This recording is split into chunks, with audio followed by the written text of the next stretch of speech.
சேனலுக்கு வருகை தந்திருக்கும் அனைவருக்கும் வணக்கம் கூறி தொடர்கின்றேன். இன்று நம்ம பார்க்க போவது திருவண்ணாமலை கோவிலில் உள்ள அம்மணியம்மாள் கோபுரத்தின் வரலாறு தான். அது ஒரு வீரப்பெண்மணியால் உருவாக்கப்பட்டது.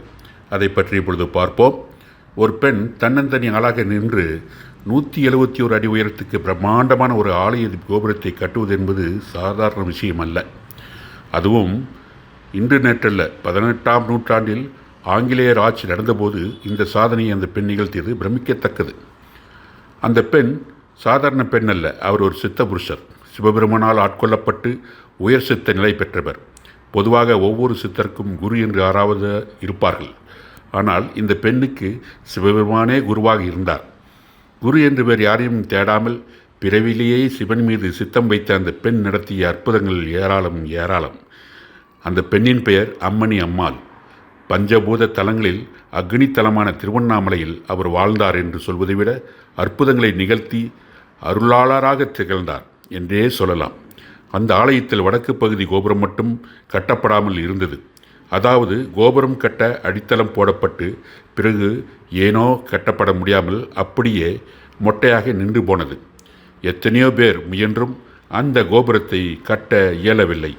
ஈசனுக்கு தெரியும் எந்த வேலையை யாரிடம் கொடுத்தது, எப்படி முடிக்க வேண்டும் என்று. அதன்படி திருவண்ணாமலை ஆலய வடக்கு கோபுரத்தை கட்ட அம்மணி அம்மாளை ஈசன் தேர்வு செய்து அருள் புரிந்தார். திருவண்ணாமலை மாவட்டம் செங்கம் அருகில் உள்ள சென்னசமுத்திரத்தில் கோபால் பிள்ளை ஆயி தம்பதிக்கு 1735ஆம் ஆண்டு மார்கழி மாதம் அவிட்டம் நட்சத்திரத்தில் அம்மணி அம்மாள் பிறந்தார். அவரது உண்மையான பெயர் அருள்மொழி. சாதாரண விவசாய குடும்பத்தில் பிறந்த அவருக்கு சிறு வயதிலேயே திருவண்ணாமலை அண்ணாமலையார் மீது அளவு கடந்த பக்தி ஏற்பட்டது. தங்கள் மகள் எப்பொழுதும் அண்ணாமலையின் பெயரை சொல்லி கொண்டே இருப்பதை பார்த்து பயந்து போன அவர் பெற்றோர் திருமணத்துக்கு ஏற்பாடு செய்தனர்.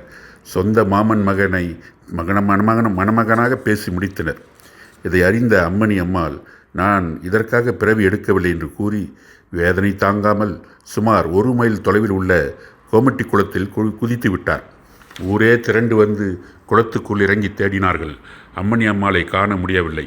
3வது நாள் குளத்தில் இருந்து அம்மணி அம்மாள் வெளியே வந்தார். ஊரே திரண்டு ஆச்சரியப்பட்டது. குளக்கரை மண்ணை எடுத்து அவர் கொடுக்க அது அவல் பொறியாக மாறியது. அம்மணி அம்மாள் சித்த புருஷராக மாறியிருப்பது அப்பொழுதுதான் அவர் பெற்றோருக்கும் ஊருக்கும் தெரிய வந்தது. தினமும் அண்ணாமலையாருக்கு தொண்டு செய்வதும் கிரிவலதும் செல்வதுமாக இருந்த அவருக்கு ஒரு நாள் வடக்கு கோபுரத்தை கட்டும் பணியை தொடங்கு என்று ஈசன் உத்தரவிட்டார்.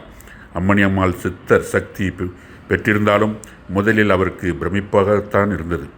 அம்மணி அம்மாளின் ஆற்றலை அறிந்து வியந்த வணிகர்களும் பொதுமக்களும் தங்களால் இயன்றதை கொடுத்தனர். இப்படி சேர்த்த பணத்தை கொண்டு கோபுரம் கட்டும் வேலையை அவர் மேற்கொண்டார். கோபுரம் ஒவ்வொரு நிலையாக கட்டி முடிக்கப்பட்டது. 1 முதல் 5 நிலைகள் வரை கட்டி முடிக்கப்பட்ட போது அம்மணி அம்மாளுக்கு மீண்டும் பணம் தேவைப்பட்டது. பொதுமக்களிடமும் வணிகரிடமும் திரும்ப திரும்ப எத்தனை தடவைதான் பண உதவியும் பொருள் உதவியும் கேட்க முடியும்? எனவே மைசூர் மகாராஜாவிடம் போய் பொன் பொருள் உதவிகள் கேட்க அவர் தீர்மானித்தார். மறுநாளே மைசூருக்கு பயணமானார். அரண்மனையை அடைந்தபோது வாசலில் நின்ற வாயிற்காப்பாளன் அவரை உள்ளே விட மறுத்தான். அம்மணி அம்மாளின் எளிமையான கோலத்தை பார்த்து சந்தேகமடைந்த வாயிற்காப்பாளன் அவரை ஒரு ஓரமாக உட்கார வைத்தான். காலையில் வந்தவர் மதியம் வரை அதே இடத்தில் உட்கார்ந்து கொண்டிருந்தார். அதே சமயத்தில் அரண்மனை உள்ள தர்பார் மண்டபத்தில் ஒரு சுவாரஸ்யம் நடந்து கொண்டிருந்தது. லஹிமா ஆற்றலால் உலகத்தின் எந்த பகுதிக்கும் சென்று வந்துவிடும் சக்தியை பயன்படுத்தி அம்மணி அம்மாள் அரண்மனைக்குள் சென்றிருந்தார். பொதுவாக சித்தர்களுக்கு ஒரே நேரத்தில் 2 அல்லது 3 இடங்களில் தோன்றும் ஆற்றல் உண்டு. இந்த ஆற்றலை பயன்படுத்தி அம்மணி அம்மாள் அரண்மனைக்குள் சென்றிருந்தார். அதே சமயத்தில் அரண்மனை வாயிலில் தடுக்கப்பட்ட இடத்திலும் அம்மணி அம்மாள் இருந்தார். உரிய அனுமதியின்றி ஒரு பெண் தன் அருகே வந்து நிற்பதை கண்டதும் மகாராஜா மிகவும் ஆச்சரியமடைந்தார். நீ யார்? எப்படி உள்ளே வந்தாய்? உனக்கு என்ன வேண்டும் என்று கேட்டார். அம்மணி அம்மாள் தன்னை பற்றியும் திருவண்ணாமலை ஆலயத்தில் கோபுரம் கட்டி வரும் தகவலையும் சொல்லி அந்த கோபுரப் பணியை நிறைவு செய்ய பொன்னும் பொருளும் கேட்க வந்திருப்பதாக கூறினார். மேலும் வாயிற் காப்பாளன் தன்னை உள்ளே விட மறுத்ததால் ஒரே நேரத்தில் 2 இடங்களிலும் தோன்றும் சித்தாடல் மூலம் உள்ளே வந்ததாக தெரிவித்தார். இதை கேட்டதும் மைசூர் மகாராஜா நம்ப முடியாமல் பார்த்தார். பிறகு வாயிற்காவலனை வர சொல்லி உத்தரவிட்டார். மகாராஜா இருக்கும் அவைக்குள் வந்த வாயிற்காவலன் சற்று அதிர்ச்சியுடன் அம்மணி அம்மாளை பார்த்து, உங்களை நான் உள்ளே விடவில்லையே, வெளியில்தான் அமர்ந்திருந்தீர்கள், உள்ளே எப்படி வந்தீர்கள் என்றான்.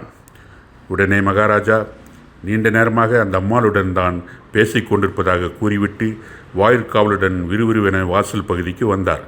அங்கும் ஒரு ஓரமாக அம்மணி அம்மாள் அமர்ந்திருந்தார். அவரை அழைத்து கொண்டு உள்ளே சென்றபோது சபைக்குள் இருந்த அம்மணி அம்மாள் மாயமாய் மறைந்திருந்தார். உடனே வந்திருப்பவர் சாதாரண பெண்ணல்ல என்பதை மகாராஜா புரிந்து கொண்டார். அம்மணி அம்மாள் வடிவில் அண்ணாமலையாரே வந்துவிட்டதாக கருதி நன்கு உபசரித்தார். பட்டு சேலை ஒன்றை பரிசீலித்தார். பிறகு தனது பட்டத்து யானை மற்றும் குதிரைகள் ஒட்டகங்களில் நிறைய பொன்னும் பொருளும் ஏற்றி கோபுரத்தை கட்டி முடிக்குமாறு அம்மணி அம்மாளை பார்த்து மகாராஜா அனுப்பி வைத்தார். மைசூர் மகாராஜா கொடுத்த பொன் பொருட்களை கொண்டு கோபுரத்தின் 6 மற்றும் 7வது நிலைகளை எளிதாக கட்டி முடித்தார். இன்னும் 4 நிலைகள் கட்ட வேண்டும். பணத்துக்கு என்ன செய்வதென்று தவித்தார். அண்ணாமலையாரே வழிகாட்டுங்கள் என்று ஆழ்ந்த தவத்தில் அமர்ந்து விட்டார். அப்பொழுது அண்ணாமலையார் அவர் கனவில் தோன்றி, கோபுர வேலையை தொடங்கு, தினமும் வேலை முடிந்ததும் பணியாட்களுக்கு விபூதியை அள்ளிக்கொடு, நான் பார்த்து கொள்கிறேன் என்றார். அதன்படியே கோபுர வேலை நடந்தது. தினமும் மாலை பணியாட்கள் சம்பளத்துக்கு பதில் அம்மணி அம்மாள் திருநீற்றை அள்ளி கொடுக்க அது அவரவர் செய்த வேலைக்கு ஏற்ற கூலியாக மாறியது. இப்படி கோபுரத்தின் 11 நிலைகளும் கட்டி முடிக்கப்பட்டன. இதன் மூலம் மனதில் துணிச்சலும் இறையருளும் இருந்தால் எதையும் செய்து முடிக்க முடியும் என்பதை அம்மணி அம்மாள் தெளிவுபடுத்தினார். அவரது விடாமுயற்சியை கண்டு ஆங்கிலேயர்களும் வியந்து நின்றனர்.